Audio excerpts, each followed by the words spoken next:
अस्सलाम वालेकुम everybody, welcome to my vlog. हर दिन की तरह मेरी सुबह हुई 5 साढ़े 5 बजे। मैंने सबसे पहले तहज्जुद पढ़ी, फिर मैंने फजर तक कुछ इबादत की और फिर फजर की नमाज़ पढ़ने के बाद कुरान पढ़ी। कुरान पढ़ के मैं कुछ देर आराम करने चली गई। फिर उसके बाद मैं किचन में आई। किचन बहुत ही मेस्ड अप था। किचन को थोड़ा सा क्लीन किया और अपने लिए चाय बनाई। चाय पीने के बाद मुझे नाश्ता बनाना था। आज मैं प्रॉपर ये भी एक तरह का टिपिकल हैदराबादी नाश्ता है जो मैं बना रही हूँ। अगर हम हैदराबादी लोग नहारी, पाया, ज़बान, भेजा, गुर्दा नहीं खाते हैं तो इधर हम इडली डोसा खाते हैं, या फिर ये कंफर्ट फूड जो हमारे घर पे बनता है ऑलमोस्ट एवरी डे, ये हम बनाते हैं नाश्ते में। चपाती रोटी इज़ कांस्टेंट। एवरी डे नाश्ते में चपाती या रोटी तो होना ही चाहिए। तो वही मैं यहाँ बना रही हूँ। ये प्रिडोमिनेटली आलू बैंगन है, बट मेरे पास कुछ गाजर और प्याज की पत्ती थी तो मैंने वो भी ऐड कर दी। तो ये बहुत ही सिंपल बेसिक रेसिपी होती है। इसमें कोई ज़्यादा मसाले नहीं जाते हैं। बट येस, अगर कोई मसालेदार खाना खाने वाला है तो वो अपने हिसाब से मसाले ऐड कर सकते हैं। बट मैं बहुत ही बेसिक से इसमें जिंजर गार्लिक पेस्ट है, नमक, मिर्ची, हल्दी यही डालूँगी। तो आप देख सकते हैं मैंने एक प्याज की डली लेके उसको कट कर लिया है। उसको थोड़ा सा 2-3 चम्मच तेल डाल के उसको फ्राई किया। फिर उसमें मैंने जिंजर गार्लिक पेस्ट, हल्दी और मिर्ची डाल के उसको मिक्स करने के बाद उसमें मैंने गाजर और आलू डाल दिए। आलू को 3-4 मिनट उसमें छोड़ दिया। उसके बाद उसको मिक्स करने के बाद बैगन डाला। नमक और पानी डाल के मैं इसको यहाँ पकने के लिए छोड़ दूँगी।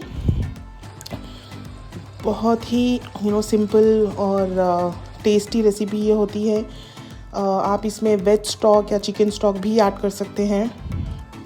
ये बहुत ही कंफर्टिंग और बहुत ही मज़े का नाश्ता होता है। नाश्ता करने के बाद हमें घर के लिए कुछ सामान लेना था, तो हम नाश्ता करने के बाद सामान लेने के लिए निकल गए थे।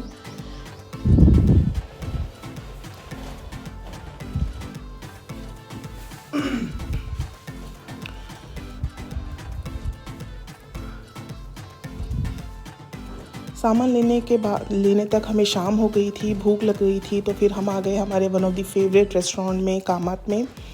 ये एक typical South Indian kind of restaurant है, प्योर वेज रेस्टोरेंट है। They are famous for their idli, dosas and thalis. तो हम वही यहाँ पे खा रहे हैं। हमने थाली ऑर्डर की थी और इडली ऑर्डर की थी।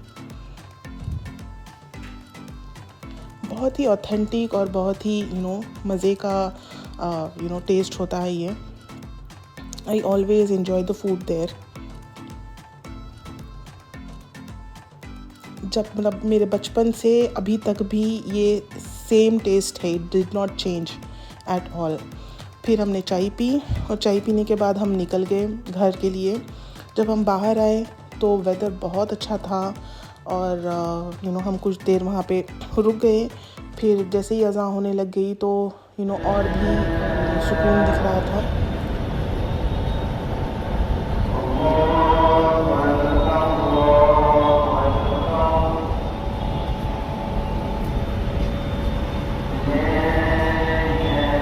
जब भी अज़ान हो तो थोड़ी देर के लिए आप लोग चुप सब काम छोड़ के अज़ान को सुनिए, दुआ करिए, उसको रिपीट करिए।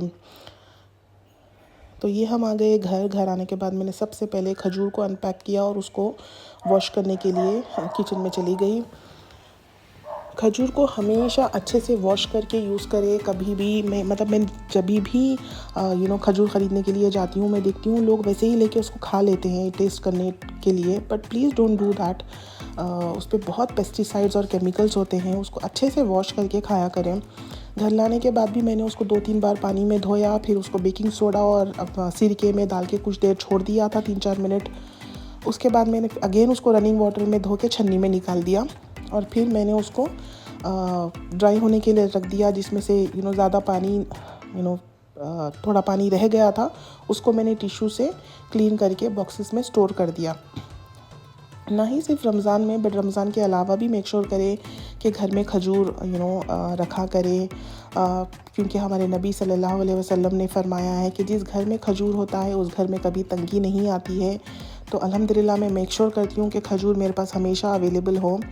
बट येस, रमज़ान की खजूर की बात अलग होती है, उसका टेस्ट अलग होता है, उसका एक्साइटमेंट अलग होता है। तो इस तरह से मैं इसको स्टोर कर दूँगी। खजूर के साथ साथ मैं अपने लिए जिंजर गार्लिक भी लेकर आई थी। पील किया हुआ मैं लेकर आती हूँ, क्योंकि उसको ईज़ी हो जाता है पेस्ट बनाने में। तो यस, पील किया हुआ जिंजर गार्लिक पेस्ट लाया। इसको भी मैंने बहुत अच्छे से वॉश किया और जिंजर को यहाँ पे मैं छोटा छोटे पीसेस में कट कर लूँगी और इसका पेस्ट बना लूँगी। जो लोग प्रॉपर कुकिंग करते हैं 3 टाइम मेरी तरह, उनको दे विल अंडरस्टैंड कि अगर जिंजर गार्लिक पेस्ट आपके पास अवेलेबल हो तो आपकी लाइफ कितनी आसान हो जाती है। तो मैं यहाँ पे इसको ग्राइंड कर रही हूँ। बस आपको जिंजर गार्लिक डालना है इक्वल पोर्शंस में। नमक और थोड़ा सा तेल डाल दीजिए और पानी जितना हो सके उतना कम डाल के उसको ग्राइंड करें। जितना पानी कम होगा उतना ही उसकी लाइफ अच्छी होगी। और आप उसको जिस तरह से स्टोर करेंगे वो भी इम्पॉर्टेंट है। कुछ लोग उसको क्यूब्स में भी स्टोर करते हैं, they will add a good amount of water. अच्छा ज़्यादा पानी डालते हैं वो लोग और उसको जो है हमारा आइस ट्रेज में सेट करके उसको क्यूब्स बना के रख लेते हैं। वो उससे भी बहुत आसान लाइफ हो जाती है, but I prefer it this way. तो मैंने उसका पेस्ट बनाया, क्योंकि ये जब जार में है ना, साइड में से हवा जाती है तो ऊपर ऊपर का जिंजर गार्लिक पेस्ट काला हो जाता है। इसलिए मैंने क्लिंग रैप लगाया और उसको एयर टाइट बना दिया और मैंने उसको फ्रिज में रख दिया। आई जस्ट होप आप लोगों को मेरा व्लॉग पसंद आया होगा। प्लीज़ उसे लाइक करें, शेयर करें, सब्सक्राइब करें। मुझे दुआओं में याद रखिए। अल्लाह हाफिज़। Thank you. Take care everybody.